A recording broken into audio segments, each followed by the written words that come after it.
मुझे संभाल लेगा, लेकिन मेरी एक चिंता है, मेरे बच्चे कल से भूखे हैं, भीख मांग के खिलाना, लेकिन मेरे बच्चे को जिंदे रखना। हाँ समझो, निघाले तंडुल की पुटली बगल में दबाए, लोटावर दोरी गले लटकाए, चलत चलत पहुंच गए द्वारकापुर धामा। पोहोचले बाबा, 9 वाजता तर पोहोचले रमेश पटेल। आता कोण जाऊ देतात? गेटमॅनने अडवलं, मावशी ते लेकरू घेऊन जा ना बाजूला, तुम्ही हे सगळ्यांचं नुकसान करते, ते एकटं बाळ. कितीही असलं तरी तुम्ही थोडं समजून घ्या, समजून घ्या. त्या सगळ्या नाराज आहे तुमच्यावर, फक्त बोलत नाही, बोललो मीच. ते काय त्यांचे चेहरे, जा ना घ्या ना निर्णय.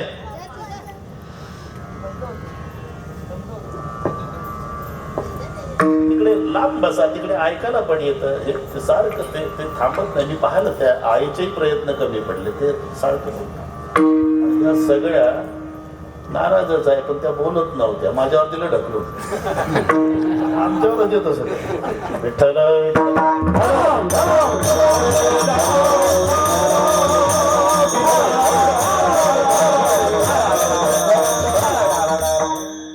द्वारपालाने अडवलं.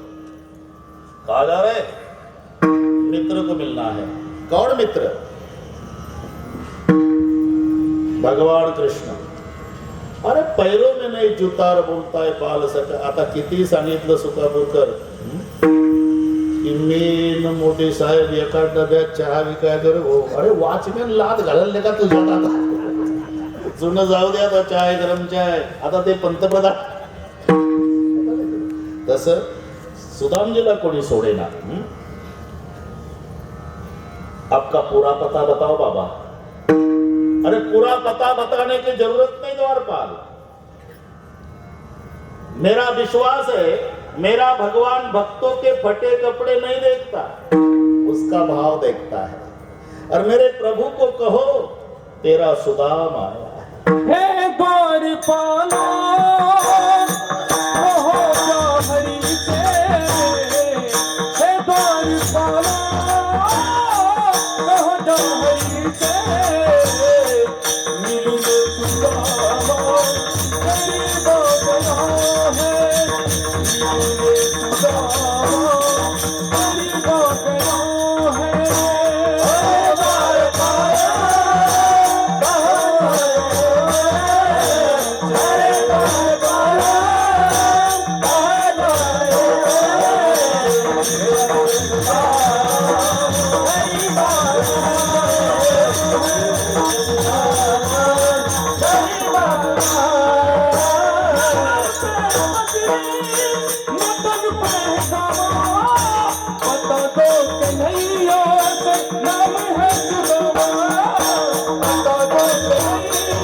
द्वारपाला सुदाम आया है.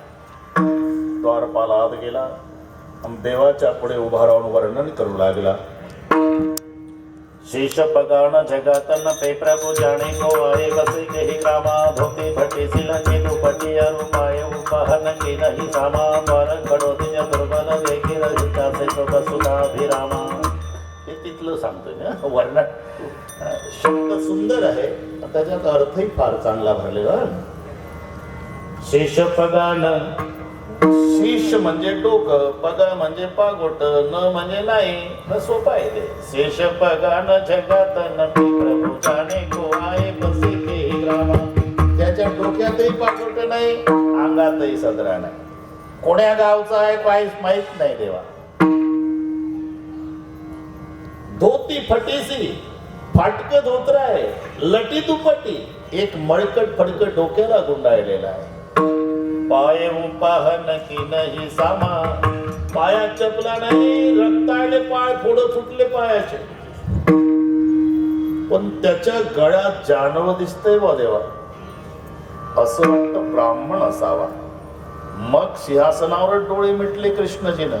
ब्राह्मण, माझा बालपणचा मित्र. कमी जास्त होते बरं का, सुटतंय काय काय काय ते असं, हा बटन वगैरे ढिली असं, हा आता जमलं. हा, माझा बालपणचा बाल सखा सुदामा तर नसेल. विचारलं, द्वारपाल उनके बारे में आप इतना बता रहे, तो नाम क्यों नहीं पूछा? पूछा है गोपाल, क्या बताया? उन्होंने तो पहले ये बोला है कि जाओ द्वारपाल, मेरा भगवान भक्तों के फटे कपड़े नहीं देखता रे, उसका भाव देखता है. और भगवान को इतना बोलने का, तेरा सुदाम आया है, उठे शाम दौड़े नंगे ही पैरो. सुदाम शब्द ऐकला तर उतरला नाही देव, उडी टाकली सिंहासनावर, उडी टाकली आणि महाद्वारातल्या सुदामजीच्या गळ्याला आणि बिलगुन द्वारकेचा राजा जो रडायला लागला. सीना में सीना मिला करके रोया, पुकारा की रुक्मिन गरीब आ गया. रुक्माई लवकर बाहेर या, माझा गरीब मित्र सुदाम आला. आता इथे दिसेल तुम्हाला, एकाच्या पायाला फोडं, एकाच्या पायात जोडा, एक पितांबरधारी, एक लंगोटीवाला, एकाच्या डोक्यात राजमुकुट, एकाच्या डोक्याला मळकट फडकं, एकाच्या गळ्यात नवरत्नाचे हार, एकाच्या गळ्यात फुटका लोटा तुटक्या दोरीनं, एक हाडाचा सापळा आणि एक मदनाचा पुतळा. पण बालमित्र आहे ना, जेव्हा कडकडून मिठी मारली, देव रडत होते अनंता पाटील, पण सुदामजी रडत नव्हते. का रडू येत नव्हतं का? सुदामजीला तर रडू आवरेना, पण सुदामजीने विचार केला, देव रडतो त्याचं बरोबर आहे, पण मी जर रडायला लागलो तर दरवाजा त्याचा आहे. आणि मग त्याला वाटेल ये भिकारी बम्मन मेरे दरवाजे में रो रहा कुछ मागणे आया है, असं माझ्या प्रभूला वाटेल. म्हणून ताकद लावून अश्रू जिरवायचे सुदामजी, डोळ्यात अश्रू येऊ देत नाही. देवाने विचारलं, बहुत सालों के बाद आए सुदाम जे, कैसे कैसे हो? आता विचारण्यासारखं आहे का? काही दिसत नाही का परिस्थिती? पायाला फोडं, गुडघ्याच्यावर धोत्र, अंगात नाही सदरा, फुटका लोटा, मोडकी काठी, फडकट फडकट डोक्याला, लटलट मान हलती, हाडाचा सापळा. तरी विचारलं, कैसे हो सुदाम? मानो या मत मानो भगवान, लेकिन तुम्हारी कसम खा के कहता हूं, इस समय पूरी दुनिया में तेरे सुदाम जैसा धनवान दूसरा कोई नहीं है गोपाल. आता धनवान, आप धनवान, धनवान की परिभाषा भूल गए क्या गोपाल? और सांदीपानी गुरुदेव पढ़ाते समय बचपन में क्या पढ़ाते थे बच्चे लोग? संपत्ति संपत्ति नहीं, विपत्ति विपत्ति नहीं, भगवान को भूल जाना ये विपत्ति है, और भगवान की याद रखना ये संपत्ति है. तो तुम्हारी कसम डाल के कहता हूं भगवान, विद्या पढ़ के गया तो आज तक तेरे सुदाम का, तेरे याद के बिगर एक दिन भी नहीं गया रे गोपाल. तो मेरे जैसा धनवान दुनिया में कौन हो सकता? म्हणून धनाची व्याख्या करताना तुका म्हणे, धन तुका म्हणे धन, तुका म्हणे धन, तुका म्हणे धन, जाते निज नारायण, जाते निज नारायण, जाते निज नारायण, जाते निज नारायण,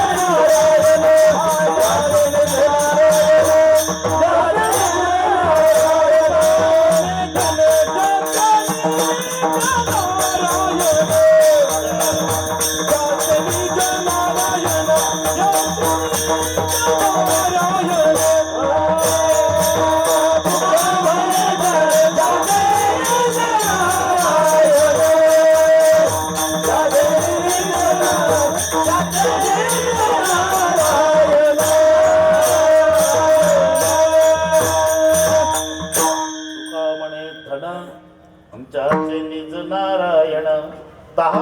ते चित्तीन सदा देव आठविती. म्हणून जे ध्याती अंतरी नारायण. मानवाचा जन्म मिळाला, पण जन्म मिळाल्यावर जे नारायणाचं ध्यान करतात, धन्य महाराज जन्मले संसारी नामदेवराय त्यांना धन्यता देतात. पण सगळे मुखाला येईल. आपल्या पॅरेलिस सारखा कार्यक्रम सुरू झाला बाबा. ते अर्धांग वायू असते का नाही, का जास्त वर्णन केल्यामुळे झालं कोणाच.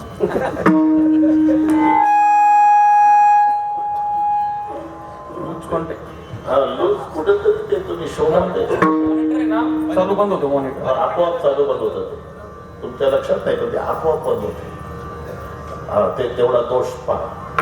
विठ्ठल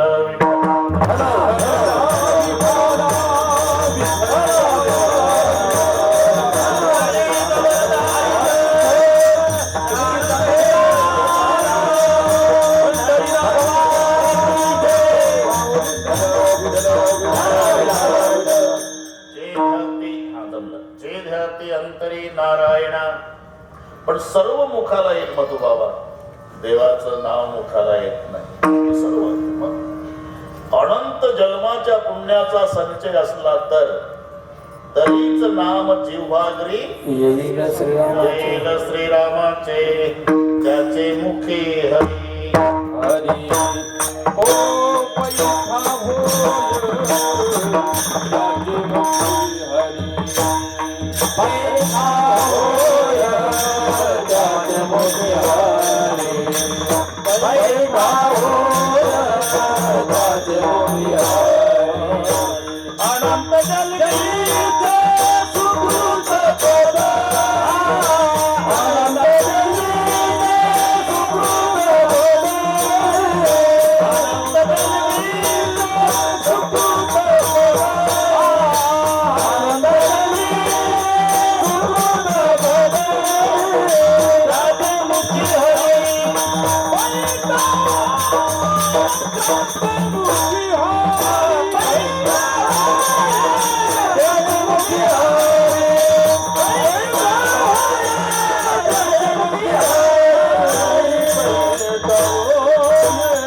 त्याच्यातही पहा, शिलवान मुलगा जन्माला येण्यासाठी माय पुण्यवान पाहिजे, मायचं पुण्य. विद्वान मुलगा जन्माला येण्यासाठी बापाचं पुण्य. उदार जन्माला येण्यासाठी वंशाचं पुण्य. भाग्यवान होण्यासाठी स्वतःच पुण्य. या उलट उन्मत्त जन्माला आलं की समजायचं मम्मीचं पाप. मूर्ख झालं तर समजायचं पप्पाच. कंजूस जन्माला आलं वंशाचं, आणि दरिद्री जन्माला आलं स्वतःच. कोण मातृदोषेन पितृदोषेन मूर्खता, वंश दोषेन आत्मदोषेन दरिद्रता. पण शिलवान आणि विद्वान होण्यासाठी मायबापाचं पुण्य लागतं. त्याच्यातही असा नियम आहे, बीज बोए बबुल का तो आम कहां से खाए. बाबळीचं झाड लावलं मधुबाबा तर त्याला कैरी लागते का? कितीही व्यवस्था ठेवली त्या झाडाची तरी बाबळीच्या झाडाला कैरी लागत नाही लागत ना. मग हिरण्यकश्यपू जर बाबळीचं झाड आहे तर त्याला प्रल्हादासारखा हापूसचा आंबा कसा लागला आहे ना प्रश्नच. हे तर आम्हालाही माहिती आहे, बीज बोये बबुल का आम कहां से खाए, हे तर कळतं. झाड बाबळीचं त्याला आंबा लागत नाही हे मान्य आहे, पण मग बाबळीचं झाड हिरण्यकश्यपू आणि हापूसचा आंबा प्रल्हाद, हे कसं? पण लक्षात घ्या, कारण उलट आहे. माय बापाचं मुलाचं उलट आहे. नाव घेऊन येते देवाचे, हे प्रीत हिरण्यकश्यपूचे. माझ्या राज्यात देवाचं नाव घेणाऱ्याचा शिरच्छेद करण्यात येईल, हा कायदा बापाचा. आणि बापाच्याच कायद्याचं उल्लंघन करणारे चतुर्थ चिरंजीव घरातच. चतुर्थ पहिले तिघ होते ना ते पप्पा सारखे होते. मोठा मुलगा हिरण्यकश्यपूचा लाद, 2 नंबरचा होता तो अनुल्लाद, 3ऱ्या नंबरचं होतं ते सल्लाद आणि सगळ्यात धाकट नाव तर लक्षात ठेवा. विसरले तर विसरले, पुन्हा सांगू पुढच्या कीर्तनात. पण एवढं लाद, अनुलाद, सल्लाद आणि प्रल्हाद हे 4 मुलं हिरण्यकश्यपूला. पण हे तिघ जे होते ना ते पप्पा सारखे होते.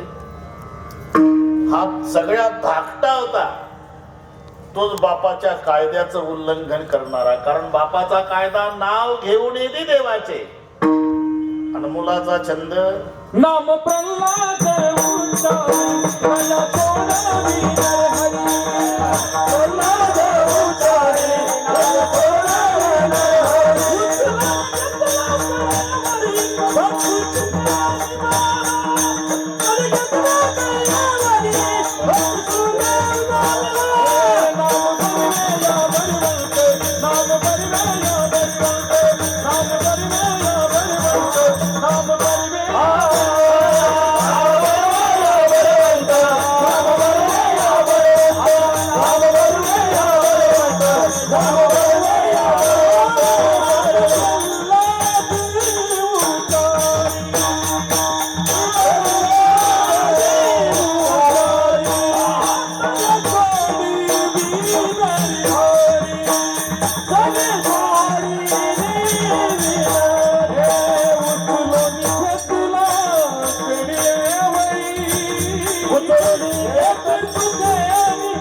प्रल्हाद उच्चारी मला सोडावी मधु बाबा.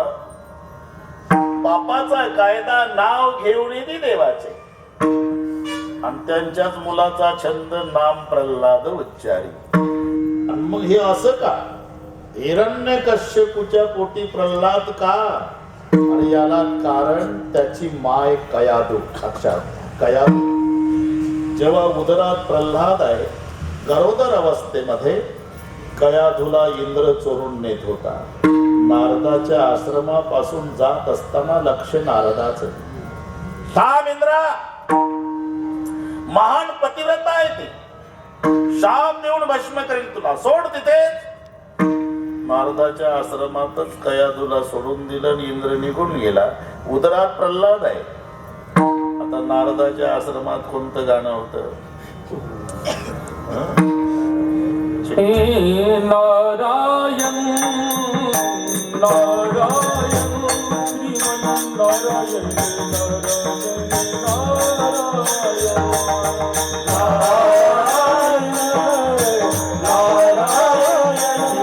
नारायण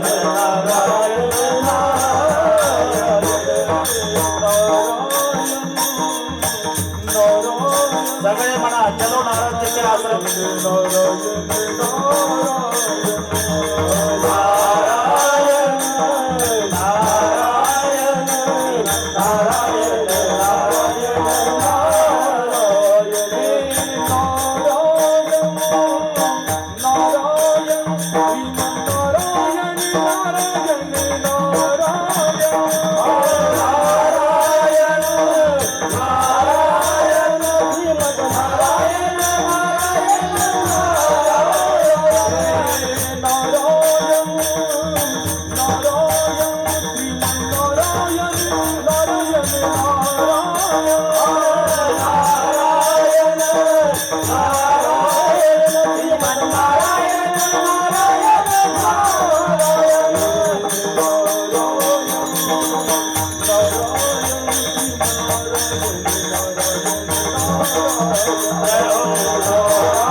प्रल्हादजी करायचे. आणि आश्रमामध्ये जिच्या उदरात प्रल्हाद आहेत ती कयादू. परिणाम उदरातल्या बाळावर झाला. सत्वर उच्चार प्रल्हादी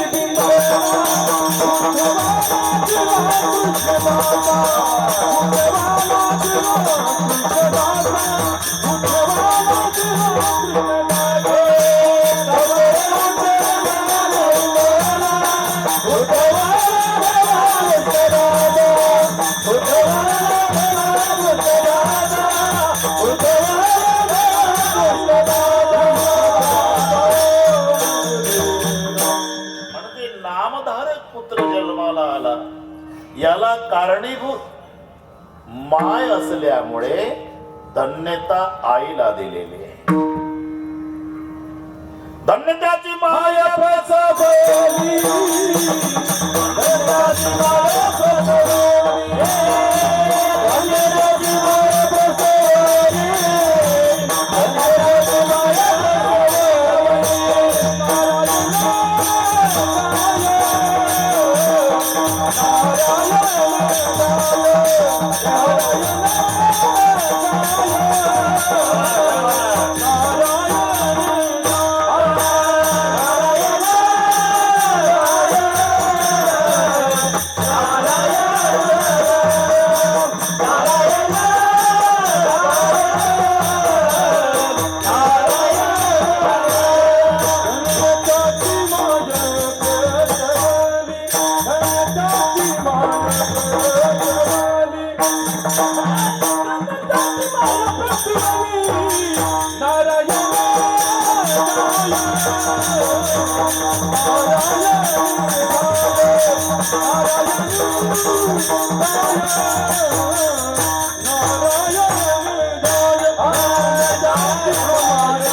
प्रल्हादासारखा नामधारक पुत्र जन्माला आला त्याला कारणीभूत माय असल्यामुळे नारायण गाय नारायण ध्याय आणि धन्यतासी माय प्रसवली. एकदा संप्रदायपूर्वक भजन घेऊ सर्वांना माहिती आहे. पण बरोबर बरोबर म्हटलं की तुमच्या लक्षात आलं. एकदा सर्वांनी हात वर करा. फोटोग्राफर इकडचे हात घ्यावर येतात त्या मावल्याचे हात वर करा म्हणजे उद्या पेपरला देता येईल ना. शांतारामजी भगवानजी विश्वासरावजी पवार यांच्या मातोश्रीच्या द्वितीय पुण्यस्मरणार्थ भजन करणारा जनसागर हे एवढे हात तर देता येईल. पाहता तुम्ही याच्यावर उभे वाचा मत नसेल तर तुम्हाला 3 खून माप आहे सध्या असं एवढे हात घ्या आमच्या. आणि आता खाली नका घेऊ हात तसेच राहू द्या. आता भजन करायचंय. भाषणाच्या टाळ्या नाही वाजवायच्या आपल्याला भजनाच्या. विठोबा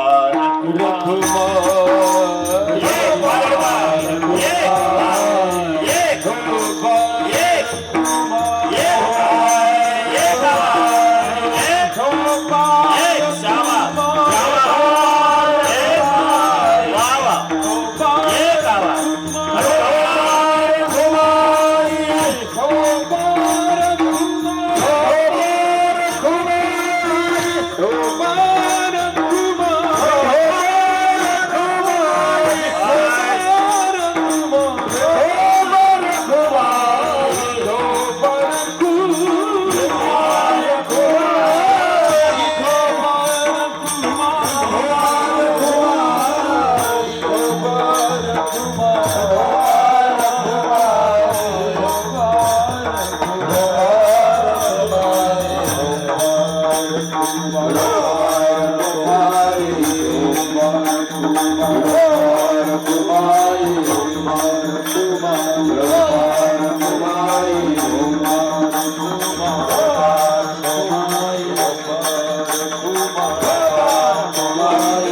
रो